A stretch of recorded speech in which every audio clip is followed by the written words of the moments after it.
We're joined by the Commissioner of the Department of Transportation, Diane Gutierrez-Scaccetti, who is dealing with a very complicated set of transportation issues. Commissioner, good to have you with us.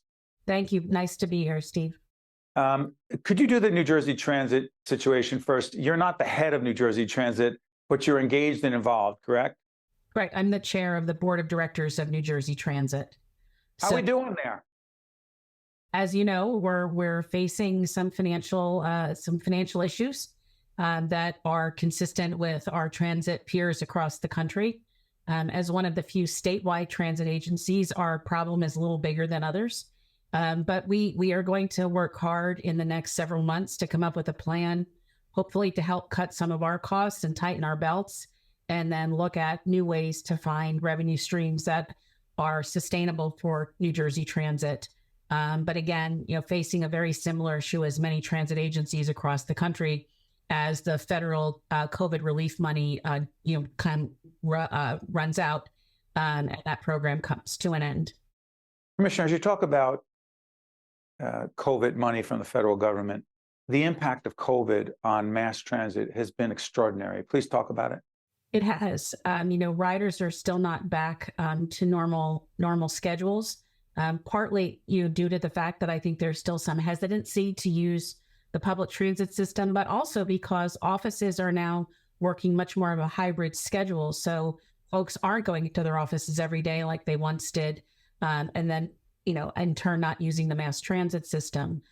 We're not sure how that will play out long term, but part of our activity now will be looking at how we provide a service realignment that better matches up with the demand that has been created post-COVID. When you say realignment, are you talking about what? Well, looking at where our higher demand lines are versus some of our lower demand lines, not cutting service, but perhaps adjusting service to make sure that we're in the right place at the right time for those who really depend on New Jersey Transit every day. And certainly looking towards perhaps the ability to use some other mechanisms like microtransit, where we have a little lower ridership and we can perhaps provide transit through a different mechanism. We think it's really time for us to take a hard look at that. And some folks have said, why haven't you to date? But if you think about the time that's passed, the 5.5 years, when Governor Murphy came in, we were entirely focused on PTC. That took probably positive train control. If you remember at that time, positive train control and the federal deadlines was really the biggest focus that we had because of the impacts of not meeting the federal deadline. We've gotten through that just as COVID came on. COVID changed our world exponentially. And now as we are back into what I'll call some relative normalcy, we're adjusting to what are the new hybrid schedules people are working and the new demands of businesses to just have a different model. Stores are open different hours. They don't stay open late. They may open later in the morning. Businesses, offices, a lot of them have hybrid programs. So we have to adjust with that. Commissioner, to what degree do you have conversations with the transportation officials in New York City as it relates to congestion? You know where I'm going. I mean, you got folks in northern New Jersey, central New Jersey who, go across whatever, whether it's the tunnel, the bridge, or whatever it is. And they're thinking, are you kidding me? Are you serious? You're going to hit us and it's congestion pricing? And you've got Josh Gottheimer, Congressman Gottheimer, who we'll have on soon talking about it, and others. Do you talk to them and say, hold on, time out. Can we have a conversation? Or is it that's what they're going to do because they can do it? Well, as far as relationships in New York go, I'm very happy that I have what I consider to be good relationships with members of Governor Hochul's team. Congestion pricing is really being driven by the MTA, and regrettably, the Metropolitan Transit Authority. Correct. Yeah, but that respectfully, but doesn't that board answer to the governor? It does, but I also think some of this started before Governor Hochul came into office, and the legislation for congestion pricing was certainly passed before that. But so it makes it a little complicated, Steve. A lot of things happened, under Governor Cuomo. There's a piece of legislation in New York that mandates congestion pricing, and regrettably, it mandates it based on a revenue target as opposed to congestion relief. And so, the toll piece, the congestion pricing piece is being driven to meet that target.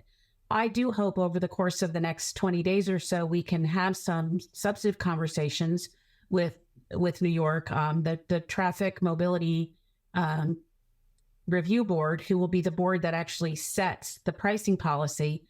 We have written to them and asked them to consider our concerns for New Jersey Transit buses, for our riders, for toll credits to be provided. But time will tell. And the best way for us to handle this is to continue to make New Jersey's case.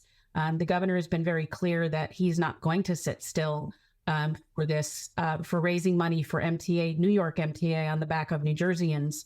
And we will do what's necessary to make sure that our voices are heard. Speaking about raising money, in the minute we have left, the 2024 budget, right? Yes. The budget moving forward, struck by on the last day of June. We're taping this at the end of May. Highest priorities from a transportation perspective in that budget are, Commissioner? Really just the continued support of the Transportation Trust Fund and the department's capital program.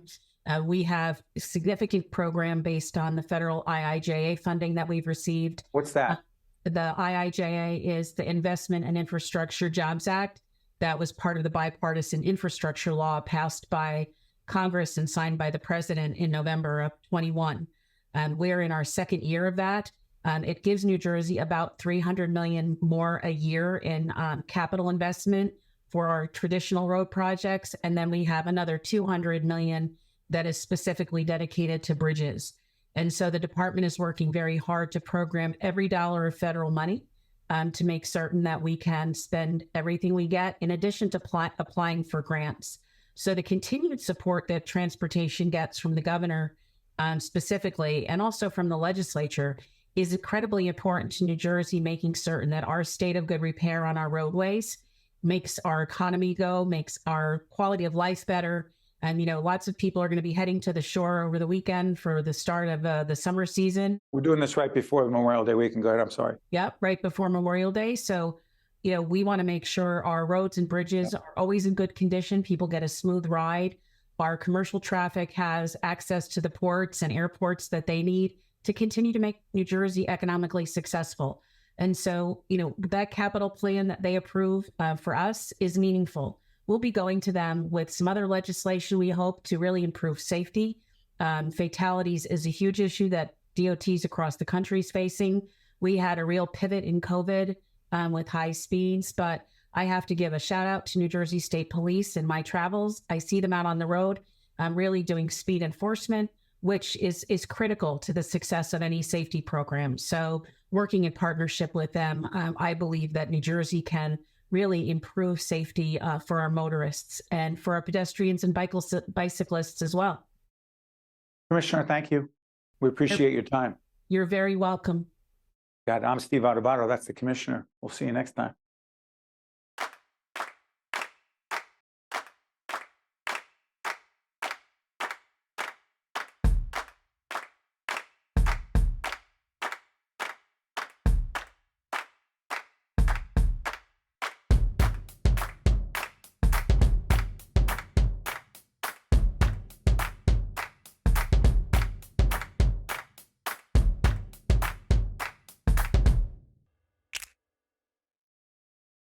Also brought to you by the Port Authority of New York and New Jersey, moving the region through air, land, rail, and sea. New Jersey Institute of Technology, NJIT, makes industry-ready professionals in all STEM fields. Delta Dental of New Jersey, everyone deserves a healthy smile. Englewood Health, Prudential Financial, the Healthcare Foundation of New Jersey, the Russell Berry Foundation, making a difference. IBEW Local 102, lighting the path, leading the way. And by Eastern Atlantic States Regional Council of Carpenters,